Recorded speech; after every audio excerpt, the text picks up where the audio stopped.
We all carry secrets, but some of them are too heavy to keep. Stay with me to explore this one together. The perfect wedding day. My name is Sarah, and I'm 32 years old. I'm sharing my story today because I wish someone had shared theirs with me 5 years ago. It might have saved me from years of confusion, self-doubt, and emotional turmoil. This is the story of how I married my dream man, only to discover that behind his charming facade lived a monster I never could have imagined. I still remember our wedding day like it was yesterday, June 15th, 2019. The morning sun streamed through the bridal suite windows as my bridesmaids fluttered around me, adjusting my veil and touching up my makeup. I felt like a princess in my flowing white gown, the one Michael had insisted looked absolutely perfect on me when we went dress shopping.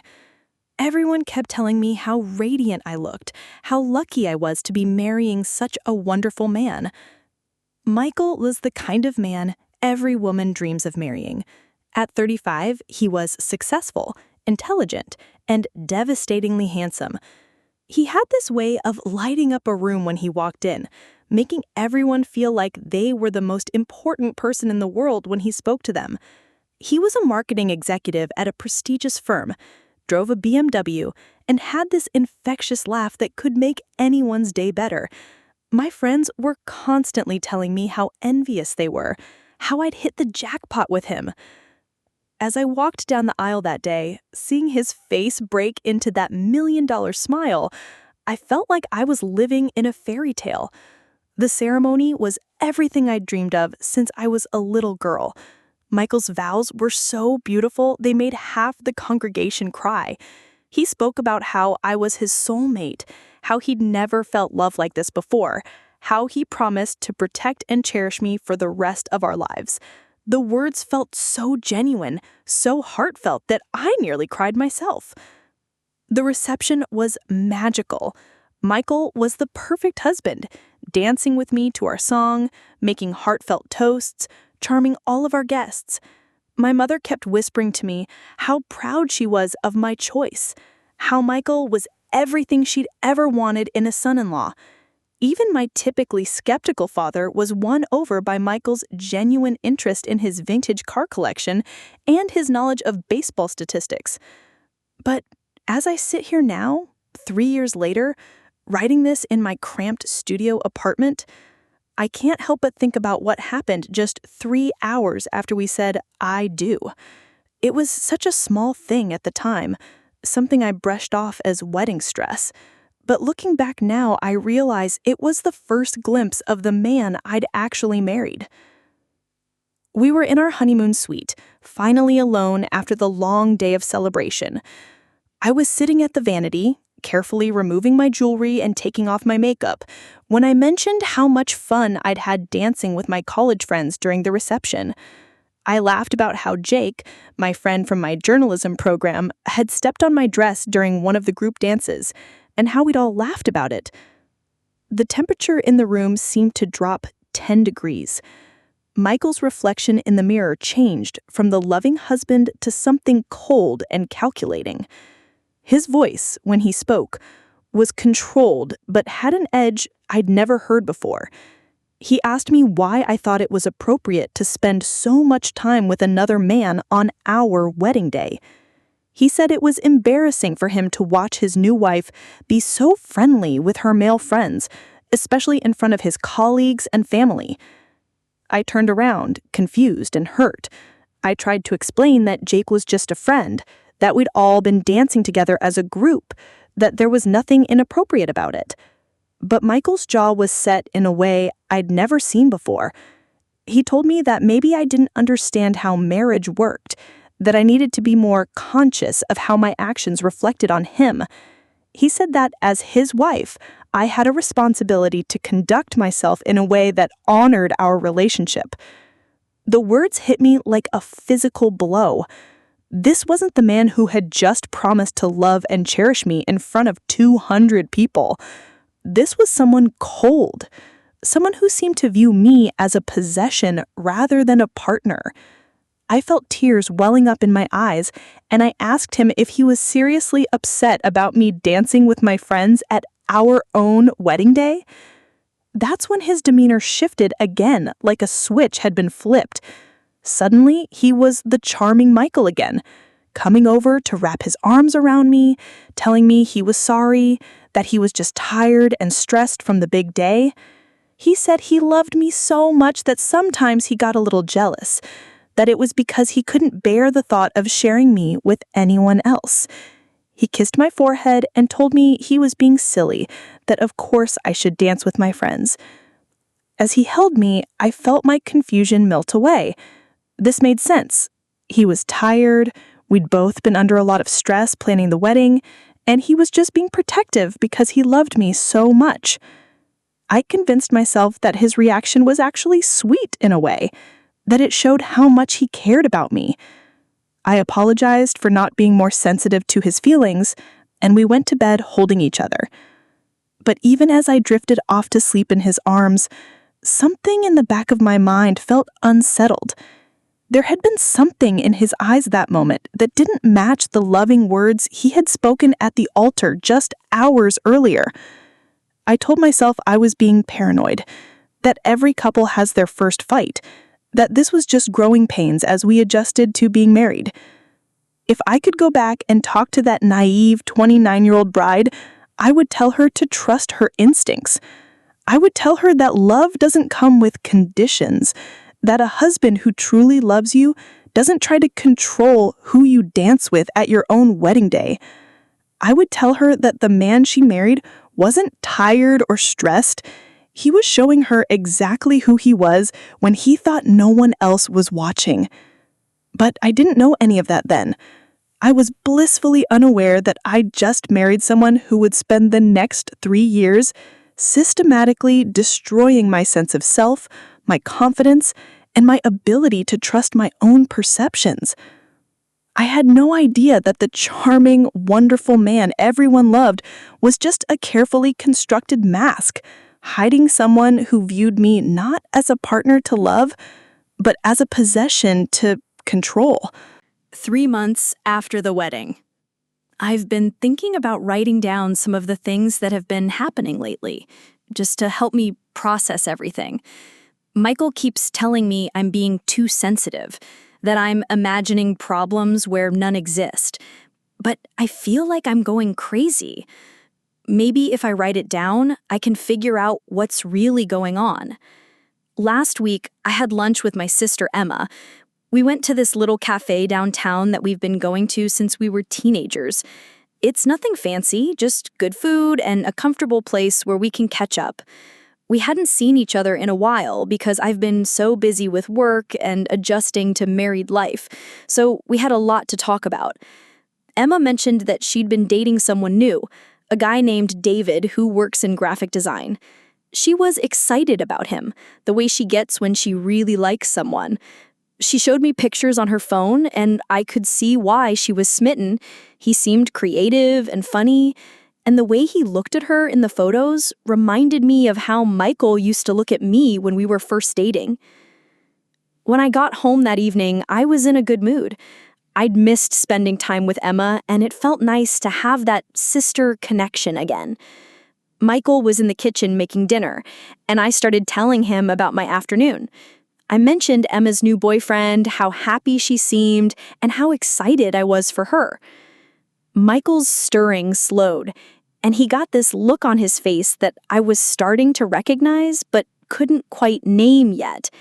He asked me how long I'd been out, and when I told him about 3 hours, he raised his eyebrows.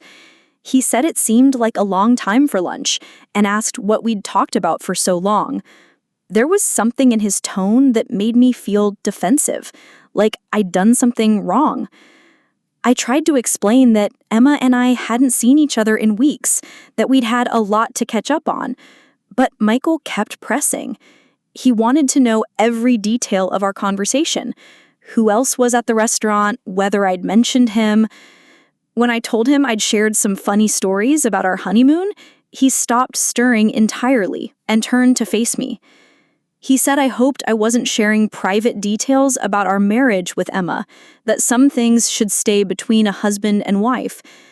I assured him I hadn't said anything inappropriate, just silly stories about getting lost while sightseeing and how he'd insisted on navigating without GPS. But he shook his head and said that even those stories could be embarrassing for him if they got back to other people. I felt this knot forming in my stomach. I'd never thought of those stories as embarrassing.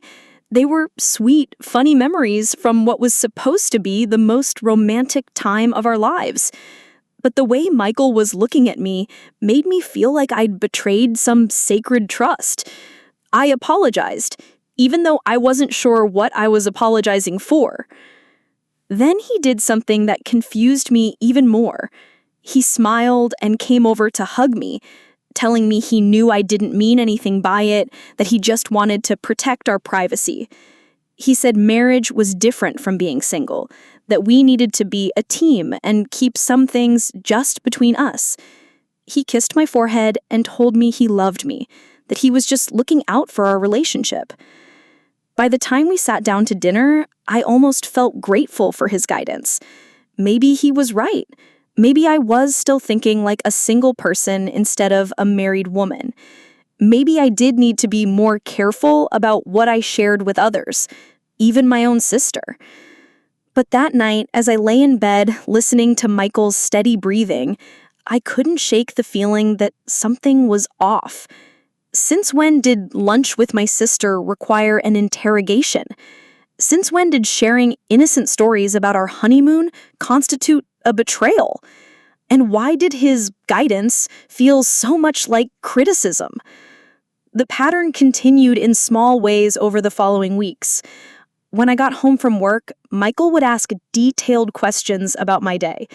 Not in a loving, interested way, but in a way that felt like he was checking up on me. He wanted to know who I'd talked to, what I discussed, whether I'd mentioned him. If I had lunch with a coworker, he'd want to know if there were any men at the table. If I chatted with a neighbor, he'd want to know what we'd talked about. At first, I told myself he was just interested in my life, that he cared about my day. But gradually, I started editing my stories, leaving out details that might prompt questions I didn't want to answer. I stopped mentioning when I had lunch with male colleagues, even though these were completely professional interactions. I started choosing my words more carefully when I told him about conversations with friends. The worst part was how he'd react when I didn't give him the answers he wanted. If I said I couldn't remember exactly what a coworker said, he'd get this look like he didn't believe me. If I told him I had a brief conversation with someone but couldn't recall every detail, he'd suggest that maybe I was being secretive. He never accused me directly, but the implication was always there. I started feeling like I was walking on eggshells, constantly second-guessing myself. Was it normal for a husband to want to know this much about his wife's daily interactions? Was I being secretive, or was he being controlling? I couldn't tell anymore. When I tried to bring up how his questions made me feel, he'd look hurt and say I was just trying to be involved in my life. He'd ask if I didn't want to share things with him, if I was pulling away from him. The confusion was the worst part. Michael was still the charming, loving husband in so many ways. He brought me flowers for no reason, cooked elaborate dinners, and told me how much he loved me every day. He was still the man everyone else adored. My friends always commented on how attentive he was, how lucky I was to have found someone who cared so much about me. But there were these moments, these small interactions that left me feeling diminished somehow. Like when he'd correct the way I loaded the dishwasher, explaining that there was a more efficient method, or when he'd suggest that the outfit I'd chosen for dinner out might not be the best choice, that maybe I should try something more flattering.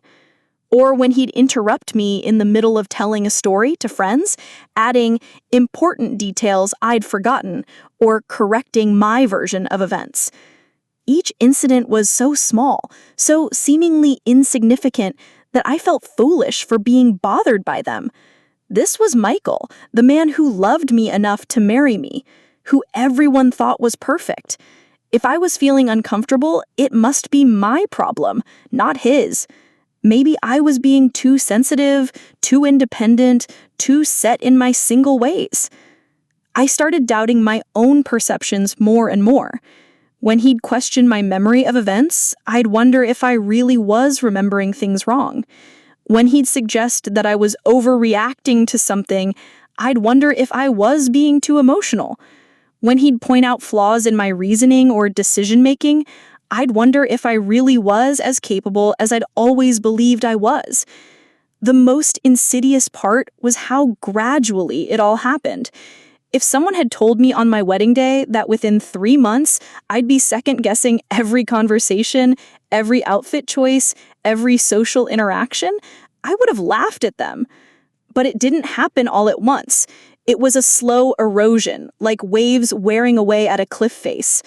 Each small criticism, each questioning look, each suggestion that I might be wrong about something chipped away at my confidence bit by bit. I started to understand why abuse victims don't just leave. It wasn't that I was trapped physically. I had my own job, my own bank account, my own car. But psychologically, I was becoming dependent on Michael's version of reality. If he said I was being too sensitive, then maybe I was. If he said I was remembering things wrong, then maybe I was. If he said I needed to be more careful about how I conducted myself, then maybe I did. The scariest part was how natural it all felt. This wasn't the dramatic, obvious abuse you see in movies. This was subtle, psychological, wrapped in concern and love. Michael never raised his voice, never called me names, never threatened me. He just slowly convinced me that my own judgment couldn't be trusted, that I needed his guidance to navigate the world properly. Looking back now, I can see how masterfully he played the role of the concerned husband. To anyone watching from the outside, he seemed like the perfect partner, attentive, caring, involved in my life. But what they saw as love, I was beginning to experience as surveillance. What they saw as protection, I was beginning to feel as control. But I didn't understand any of that then. I just knew that something felt wrong, but I couldn't put my finger on what it was. I felt like I was losing myself somehow, becoming smaller and more uncertain with each passing day. And the worst part was that I was starting to believe it was my fault. 8 months after the wedding. I need to write this down because I'm starting to feel like I can't trust my own memory anymore. Michael keeps telling me I'm imagining things, that I'm being paranoid, but I feel like I'm disappearing inside my own life. Maybe if I document what's actually happening, I can figure out what's real and what isn't. Last month, something happened that shook me to my core. I'd been working late on a presentation for a new client, and I was excited about it. The project was exactly the kind of challenge I'd been hoping for. Creative, complex, and with a client who really valued innovative thinking. I'd been putting in extra hours, but it was the good kind of exhaustion that comes from being passionate about your work. I came home around 8 o'clock, later than usual, but not unreasonably so. I'd texted Michael to let him know I'd be late, and he'd responded with a simple okay and a heart emoji. I expected him to be understanding. After all, he often worked late himself, and he'd always said he admired my dedication to my career. But when I walked through the door, the atmosphere felt archaic. Michael was sitting at the kitchen table with a glass of wine, and he looked up at me with this expression I'd never seen before. Cold, calculating, almost predatory. He asked me how my meeting had gone, and something in the way he said meeting made my stomach clench. I told him about the presentation, how well it had gone, how excited I was about the project. But he just stared at me with this skeptical look, like he was watching me lie to his face. Then he asked me to show him the presentation materials I'd been working on. I was confused. He'd never shown interest in the technical details of my work before.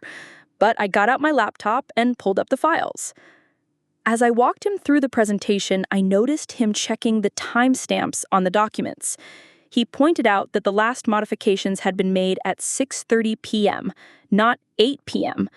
He asked me what I'd been doing for the hour and a half between finishing the presentation and coming home. His tone was casual, almost conversational, but there was something underneath it that made my hands shake. I tried to explain that I'd reviewed the materials several times, that I'd practiced the presentation out loud, that I'd cleaned up my workspace and chatted briefly with a colleague who was also working late. But Michael kept pressing. He wanted to know which colleague, what we talked about, why I hadn't mentioned this person in my text.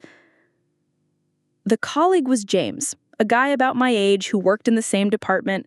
We had maybe a 10-minute conversation about weekend plans and a TV show we both watched. It was completely innocent, the kind of casual workplace interaction that happens every day. But the way Michael was looking at me, you'd think I'd confessed to having an affair. He asked me if I often stayed late with James, if we had these conversations regularly, if I'd mentioned being married. Each question felt like an accusation, and I found myself getting defensive even though I knew I'd done nothing wrong. I told him that James was just a colleague, that our conversation had been completely appropriate, that I talked about my husband all the time at work. But Michael shook his head slowly, like he was disappointed in me. He said that it seemed strange that I'd never mentioned James before, that I'd been conveniently vague about who I'd been talking to. He asked me if I could see how this looked from his perspective. His wife coming home late, having undocumented conversations with male colleagues, being defensive when asked simple questions. I felt like I was going crazy. The way he was presenting the situation made it sound sordid and suspicious. But I knew exactly what had happened. I'd worked late on a presentation, had a brief, innocent conversation with a coworker, and come home to my husband. There was nothing to hide, nothing to be ashamed of, nothing to defend. But Michael's version of events was so detailed, so logically presented, that I started to doubt my own memory. Had I been too friendly with James? Had I been unconsciously flirting? Was I naive about how these interactions might look to others? The questions he was asking were making me question everything I thought I knew about the evening.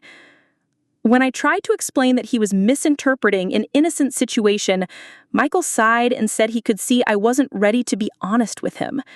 He said that he thought we had the kind of marriage where we could trust each other completely, but maybe he'd been wrong. He said that he wasn't angry, just disappointed, and that he hoped I'd think about why I felt the need to be secretive about my interactions with other men. The word secretive hit me like a slap. I hadn't been secretive. I'd literally shown him my work, explained my evening minute by minute, answered every question he'd asked. But somehow, in his telling, I was the one being dishonest. I was the one breaking the trust in our marriage. I was the one who needed to examine my behavior. I spent the next 3 days feeling like I was drowning.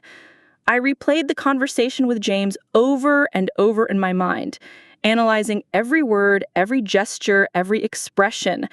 Had I laughed too much at his jokes? Had I been too animated when discussing the TV show we both watched? Had I somehow sent signals that I was available, interested, unfaithful? The questions he was asking were making me question everything I thought I knew about the evening. Michael was patient with me during those days, understanding even. He told me he could see I was struggling with something, and he was there to help me work through it. He said that marriage required complete honesty, that even small deceptions could erode the foundation of trust.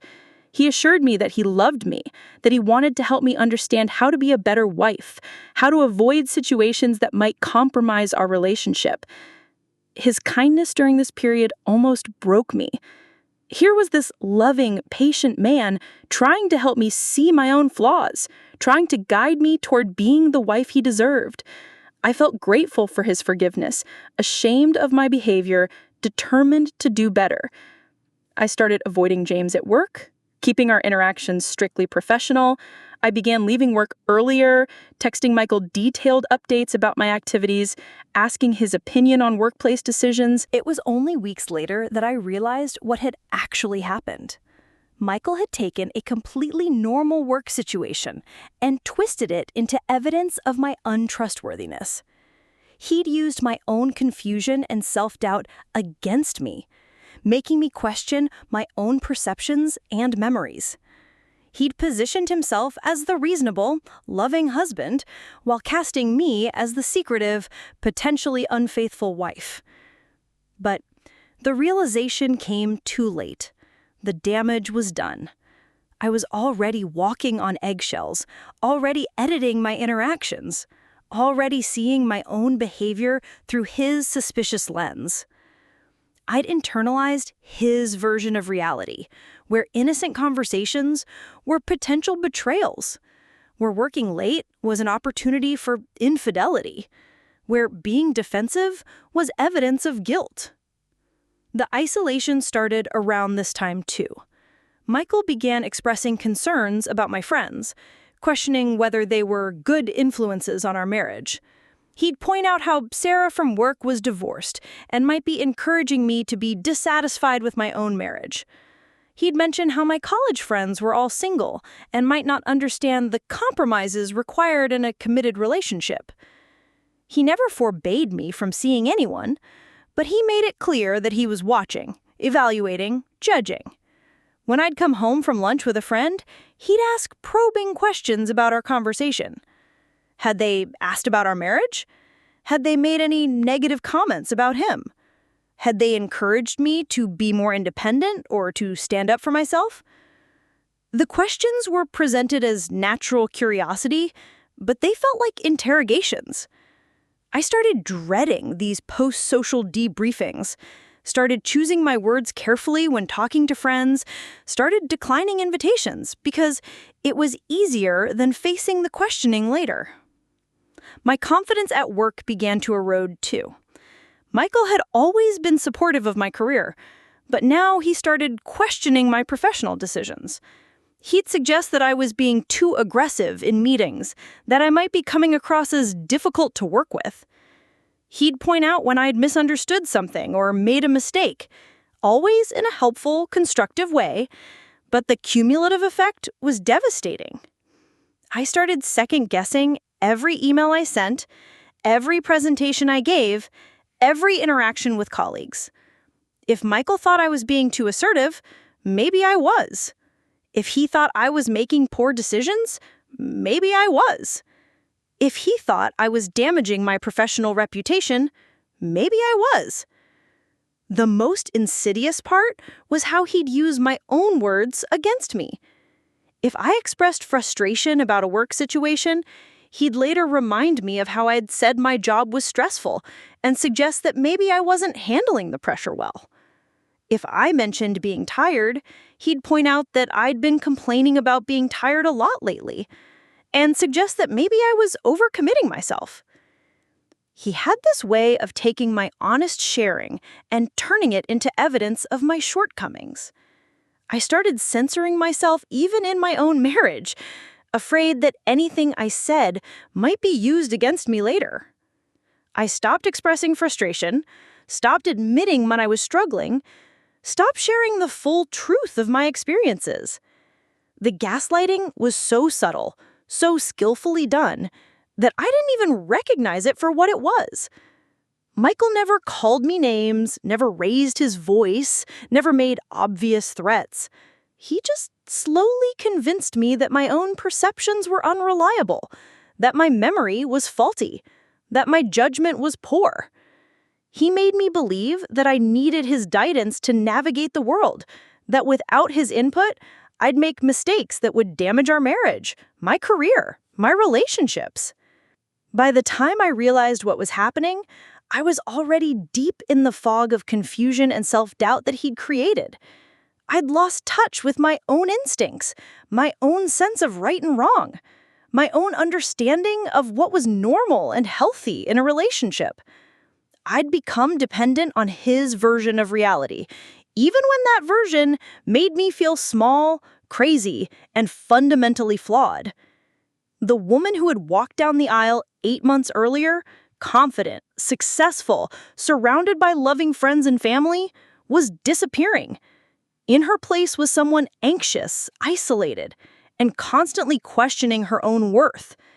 And the most terrifying part was that I was starting to believe this diminished version of myself was who I'd always been. 18 months after the wedding, something happened today that I can't stop thinking about. My friend Lisa came over for coffee, and what she said to me has left me shaken in a way I can't quite describe. I keep replaying our conversation in my mind, and I'm starting to see things that I'd been blind to before. Lisa and I have been friends since college. She's always been direct, sometimes brutally honest, but in a way that comes from love rather than judgment. We hadn't spent much time together recently, something that hadn't seemed significant until today. As we sat in my kitchen, catching up over coffee and pastries, I realized how much I'd missed her straightforward way of looking at the world. She asked me how married life was treating me, and I gave her the standard response I'd perfected over the past year. I told her how wonderful Michael was, how supportive he'd been of my career, how lucky I felt to have found someone who cared about me so much. The words came easily because I'd said them so many times before to so many people. But Lisa was really looking at me as I spoke, studying my face in a way that made me uncomfortable. When I finished my practiced speech about marital bliss, she was quiet for a long moment. Then she asked me something that caught me completely off guard. She asked me why I seemed so tired all the time. I started to deflect, to make excuses about work stress and busy schedules, but Lisa interrupted me gently. She said that it wasn't just physical tiredness she was seeing. She said I seemed diminished somehow, smaller than I used to be.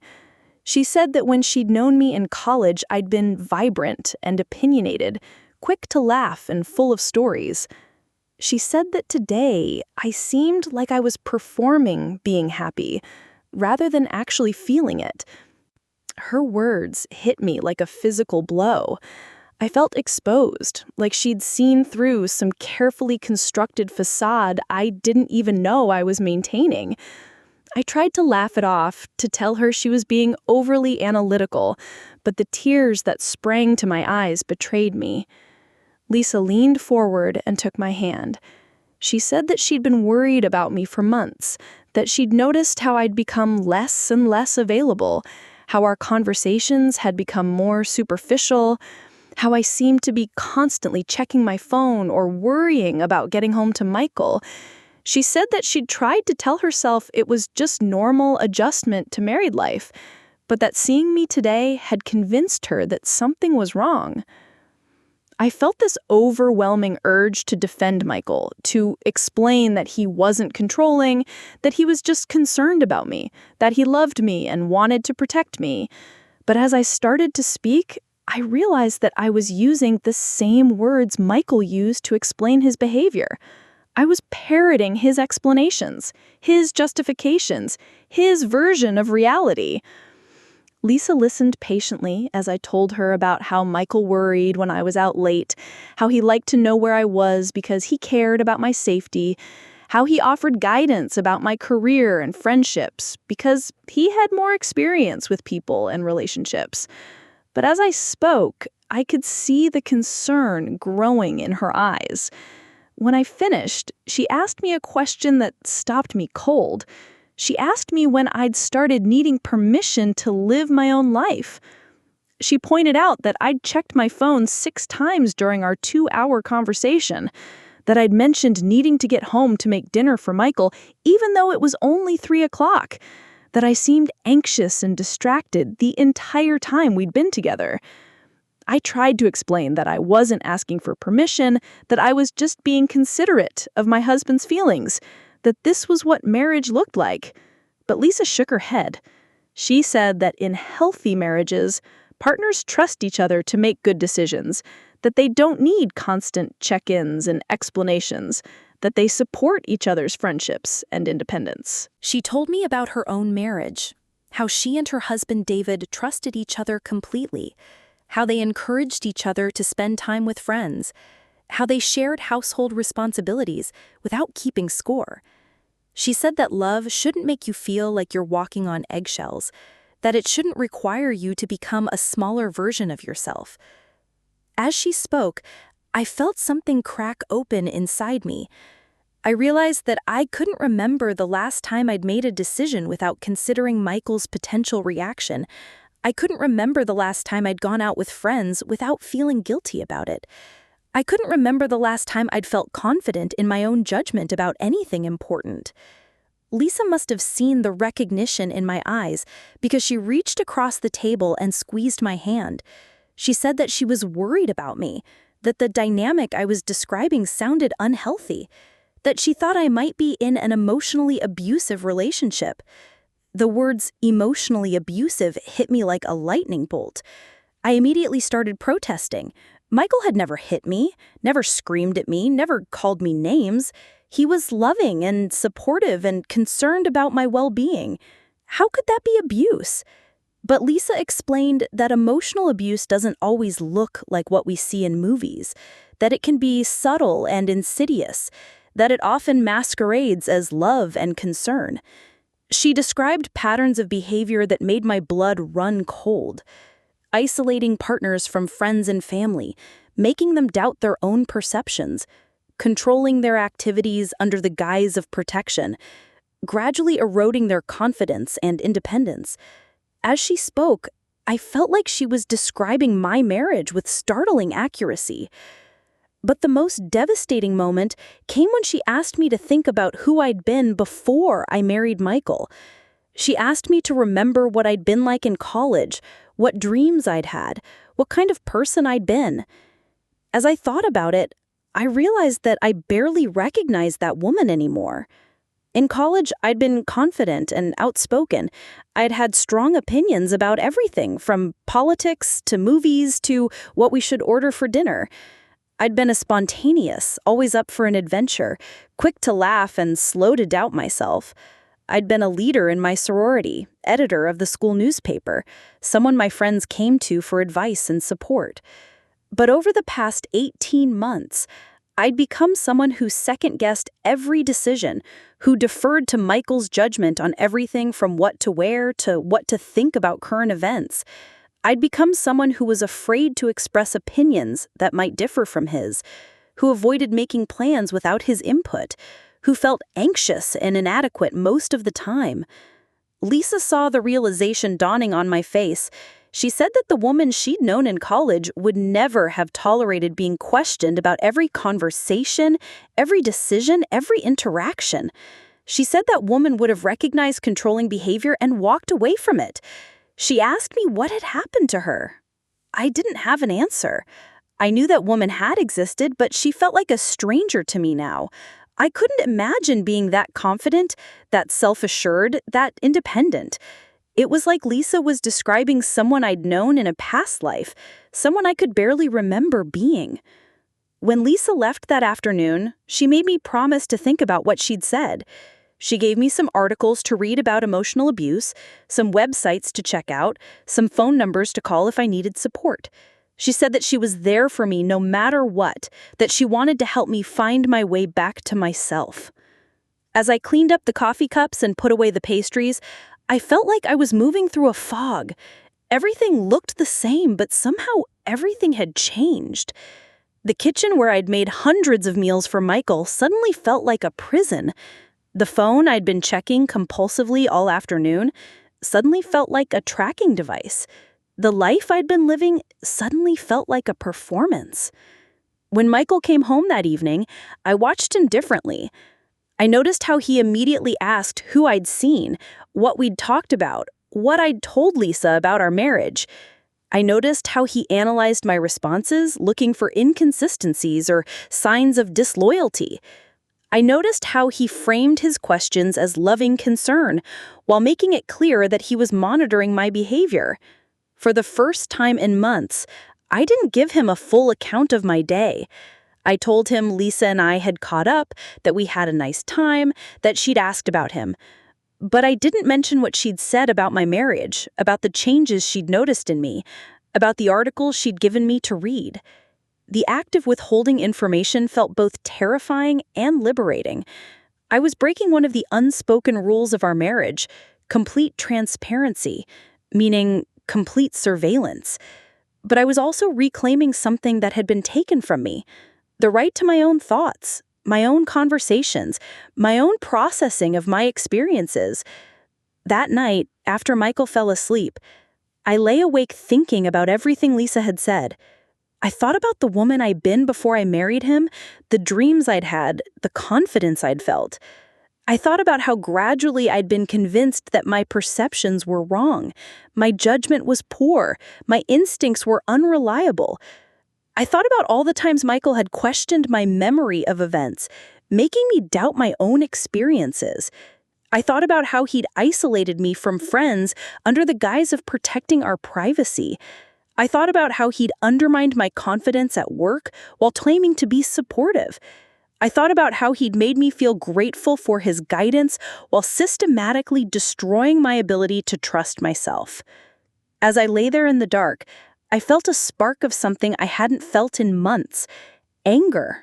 Not at myself, not at Lisa for opening my eyes, but at Michael for what he'd done to me.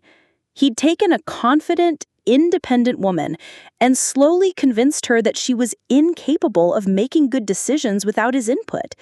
He'd made me believe that his control was love, that his surveillance was protection, that his manipulation was guidance. For the first time since our wedding day, I started to trust my own perceptions again. The feeling was both exhilarating and terrifying.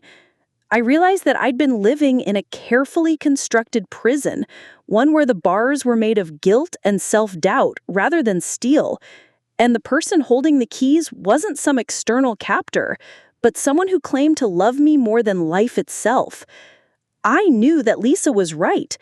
I was in an emotionally abusive relationship, and for the first time in 18 months, I started to believe that maybe, just maybe, I deserved better than what I'd been accepting as love. The next morning, I woke up with a sense of purpose I hadn't felt in months. I was going to start investigating my own marriage, my own husband, my own life. I was going to find out who Michael really was when he thought no one was watching, and I was going to figure out how to find my way back to the woman I used to be. 2 years after the wedding, I never thought I'd be the kind of woman who goes through her husband's personal belongings. But that's exactly what I found myself doing on a rainy Tuesday afternoon in October. Michael was at a conference in Chicago, and for the first time in months, I had the house completely to myself. No check-ins, no questions about my activities, no subtle monitoring of my behavior. Just silence and the opportunity to think clearly. It had been 6 weeks since my conversation with Lisa, and I'd been slowly awakening to the reality of my situation. I'd read the articles she'd given me, visited the websites, and started recognizing the patterns of emotional abuse that had been so expertly woven into my daily life. But I still felt like I needed concrete proof, something tangible that would validate what I was starting to understand about my marriage. I'd been thinking about Michael's past relationships, wondering if I was the first woman he'd treated this way, or if there was a pattern. He'd always been vague about his dating history, claiming that he preferred to focus on our future rather than dwelling on the past. I'd found this romantic at the time, but now I wondered if there were things he didn't want me to know. Michael was methodical about most things, but he was old-fashioned about some technology. He printed important emails and filed them in a cabinet in his home office, claiming that digital storage wasn't reliable. I'd always respected his privacy, never even thinking to look through his personal papers. But that afternoon, I found myself standing in front of his filing cabinet, my hands shaking as I considered what I might find. The first folder contained work documents, nothing personal or revealing. The second held financial records, insurance papers, the mundane bureaucracy of adult life. But the third folder, labeled simply personal, made my heart race. Inside were printed emails dating back several years, long before we'd met. I sat down at his desk and started reading, not sure what I was looking for, but knowing I'd recognize it when I found it. The first emails were routine correspondence with friends and family, nothing particularly interesting. But then I found a series of exchanges that made my blood run cold. The emails were from a woman named Rebecca, dated about 4 years ago. The subject line of the first one was, "Please don't contact me anymore." As I read through the thread, I felt like I was looking into a mirror that reflected my own experience, but taken to its logical conclusion. Rebecca wrote, "Michael, I've tried to be polite about this, but I need you to stop calling me, stop showing up at my work, and stop trying to contact my friends and family. What we had is over, and it has been for 3 months. I understand that you're hurt, but your behavior is becoming frightening." His response was chilling in its familiarity. "Rebecca, I'm concerned about you. You're not thinking clearly right now. I know you've been under a lot of stress at work, and I think that's affecting your judgment. We had something special, and I don't understand why you're trying to throw it away. I'm only trying to help you see that you're making a mistake." The pattern continued through dozens of emails. Rebecca would set boundaries, and Michael would respond by questioning her mental state, her judgment, her ability to make decisions. He would present himself as the reasonable one, the one who truly understood what was best for her. He would twist her words, minimize her concerns, and gradually escalate his efforts to maintain control. But it was Rebecca's final email that brought tears to my eyes. "Michael, I'm documenting everything now. I've told my friends, my family, my coworkers, and my therapist about your behavior. I want you to know that what you did to me was emotional abuse. You isolated me from my support system, made me doubt my own perceptions, and convinced me that I was lucky to have someone who cared as much as you did. But that wasn't love. It was control. I'm in therapy now, working to rebuild the confidence you systematically destroyed. I'm writing this email not because I expect you to understand or change, but because I need to tell the truth about what happened between us. I hope someday you'll get help, but more than that, I hope you never do this to another woman." I sat in Michael's chair, staring at the email, feeling like Rebecca had reached across time and space to warn me. Every word she'd written resonated with my own experience. The isolation, the doubt, the gradual erosion of confidence, it was all there, described by someone who'd lived through it before me. But there was more. In the same folder, I found emails from 2 other women, Jennifer and Amanda. Both told similar stories of relationships that had started with intense romance and escalated into psychological manipulation. Both described the same patterns of behavior that I had been experiencing. Both had tried to warn Michael about his actions, and both had been dismissed as unstable, vindictive, or unable to handle a real relationship. As I read through these emails, I felt a mixture of validation and horror. Validation because I finally had proof that I wasn't crazy, that the patterns I'd been noticing were real and serious. Horror because I realized that Michael was a skilled predator who had done this before.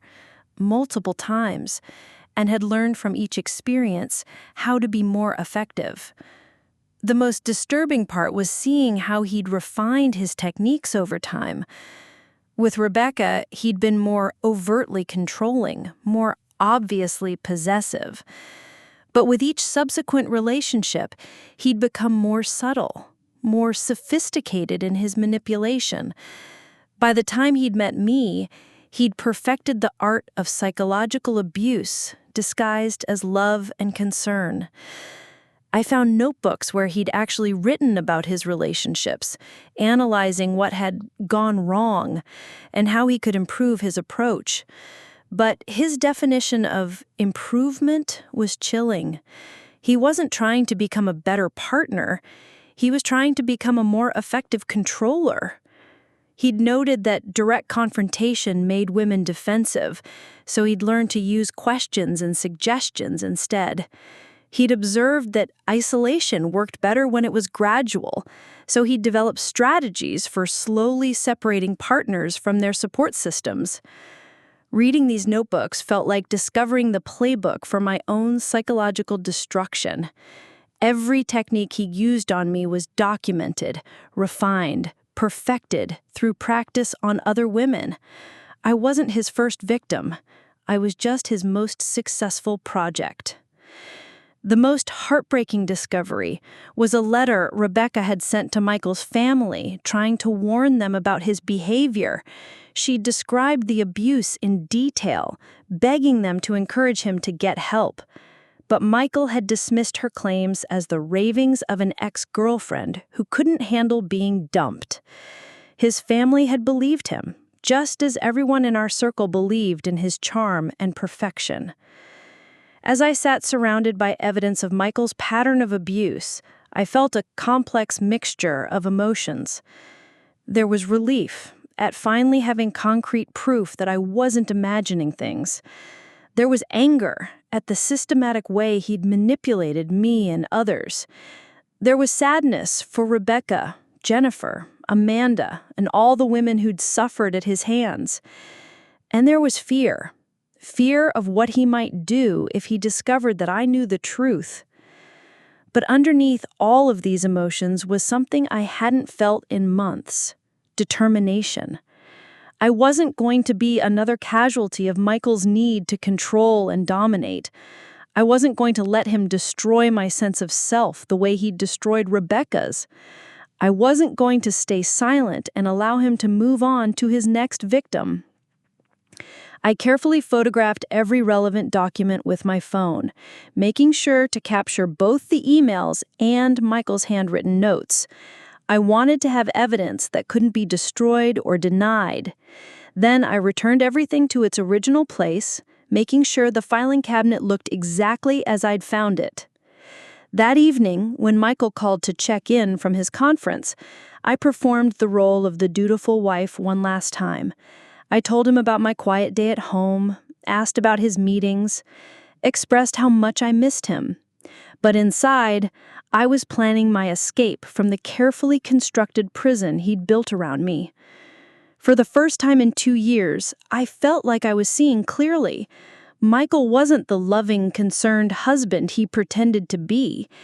He was a predator who had targeted me specifically because he'd seen qualities in me that he wanted to break down and control. He'd studied my vulnerabilities, exploited my insecurities, and systematically dismantled my confidence and independence. But he made one crucial mistake. He underestimated me. He assumed that once he'd broken me down, I'd stay broken. He thought that once he'd convinced me to doubt my own perceptions, I'd never trust myself again. He believed that the woman I'd been before I met him was gone forever. He was wrong. She was still there, buried under months of manipulation and gaslighting, but not destroyed. And now that I knew the truth about who he really was, I was going to fight to get her back. The next morning, I called in sick to work and spent the day reaching out to resources for domestic violence survivors. I spoke with counselors who confirmed what I already knew, that emotional abuse is real, serious, and often more damaging than physical violence. I learned about safety planning, about the importance of having support systems, about the legal protections available to me. Most importantly, I learned that I wasn't alone. There were thousands of women who'd been through similar experiences, who'd escaped similar situations, who'd rebuilt their lives after psychological abuse. They'd found their way back to themselves, and so could I. When Michael returned from his conference, I was ready. I had a plan, I had support, and I had the truth on my side. I wasn't going to confront him directly. I'd learned enough about his patterns to know that would only lead to more manipulation and gaslighting. Instead, I was going to quietly and systematically extricate myself from his control. The charming, perfect man that everyone admired was about to discover that his latest victim had found her strength again. And this time, he wasn't going to be able to talk his way out of the consequences of his actions. 3 years after the wedding. I'm writing this from my new apartment, a small but bright one-bedroom place across town that feels more like home than the house I shared with Michael ever did. It's been 6 months since I left him, and I'm finally starting to feel like myself again. The journey hasn't been easy, but for the first time in years, I'm proud of who I'm becoming. The day I decided to leave was both the hardest and most liberating day of my life. I'd spent weeks planning in secret, opening my own bank account, finding this apartment, researching divorce attorneys. I'd told only Lisa about my plans, and she'd helped me prepare for every possible scenario. We'd even practiced what I would say, how I would handle his inevitable attempts to manipulate me into staying. I chose a Saturday morning when Michael was playing golf with his colleagues. I'd arranged for Lisa and her husband David to help me move my essential belongings, and I'd left a letter explaining my decision rather than facing him directly. I knew that any face-to-face conversation would devolve into the same patterns of manipulation and gaslighting that had controlled our entire marriage. The letter was difficult to write, but it was important to me to be clear and honest about why I was leaving. I didn't accuse him of being abusive. I knew he'd just deny it and turn it back on me. Instead, I focused on what I needed: space to rediscover who I was, freedom to make my own decisions again, and the ability to trust my own perceptions. I wrote, "Michael, I am leaving because I have lost myself in this marriage. I need to find out who I am when I'm not constantly seeking your approval or fearing your disapproval. I need to remember what it feels like to make decisions based on my own judgment, rather than what I think you want to hear. I need to rebuild relationships with friends and family that have been neglected or damaged. This isn't about blame. It's about survival. I hope you can understand that I need the space to heal and grow." His response was exactly what I expected. He called me dozens of times, each voicemail a masterpiece of manipulation. He was hurt, confused, betrayed. He couldn't understand why I was throwing away our beautiful marriage over what he characterized as minor disagreements. He suggested that I was having some kind of breakdown, that I was being influenced by bitter friends who were jealous of our happiness. He sent flowers to my workplace, with cards begging me to come home. He showed up at my apartment building, standing outside for hours, calling my name. He contacted my friends and family, painting himself as the bewildered husband whose wife had inexplicably abandoned him. To most people, he seemed like a man desperately trying to save his marriage, but I'd learned to see through his performances. Every gesture, every word, every tear was calculated to achieve a specific outcome, getting me back under his control. He wasn't grieving the loss of our partnership. He was angry that his possession had escaped. He wasn't trying to understand my perspective. He was trying to manipulate me into abandoning it. The hardest part was watching how many people believed his version of events. His family, some of our mutual friends, even a few of my own relatives couldn't understand why I was leaving such a wonderful man. They saw my departure as impulsive, ungrateful, possibly even cruel. Some suggested I was going through a phase, that I'd come to my senses and realize what I was giving up. Their reactions reinforced something I'd learned about emotional abuse. It's designed to be invisible to outsiders. Michael had spent years cultivating his image as the perfect husband, the devoted partner, the man any woman would be lucky to have. The abuse happened behind closed doors, in private moments, through subtle manipulations that left no visible bruises. But I had allies too. Lisa, of course, was unwavering in her support. My therapist, Dr. Sarah Chen, helped me understand that my decision was not only reasonable, but necessary. She explained that leaving an emotionally abusive relationship often looks crazy to outsiders because the abuse is designed to be invisible to everyone except the victim. Dr. Chen helped me understand that what I had experienced was real, serious, and not my fault. She explains that emotional abusers often target strong, independent women because breaking down someone confident is a greater source of power than controlling someone who's already vulnerable. She helped me see that Michael's behavior had a clear pattern of psychological abuse, one that's been studied and documented by researchers for decades. Working with Dr. Chen, I began to untangle the web of manipulation and gaslighting that had defined my marriage. I learned to recognize the techniques Michael had used, minimizing my concerns, questioning my memory, isolating me from support systems, and gradually eroding my confidence. I learned that these weren't random behaviors, but deliberate strategies designed to maintain control. The process of healing was exhausting. I'd wake up some mornings feeling strong and confident, ready to take on the world. Other days I'd be consumed by doubt, wondering if I'd made a terrible mistake, if I was really the unstable, ungrateful person Michael claimed I was. Dr. Chen assured me that this was normal, that recovery from psychological abuse is rarely linear. One of the most difficult aspects was learning to trust my own judgment again.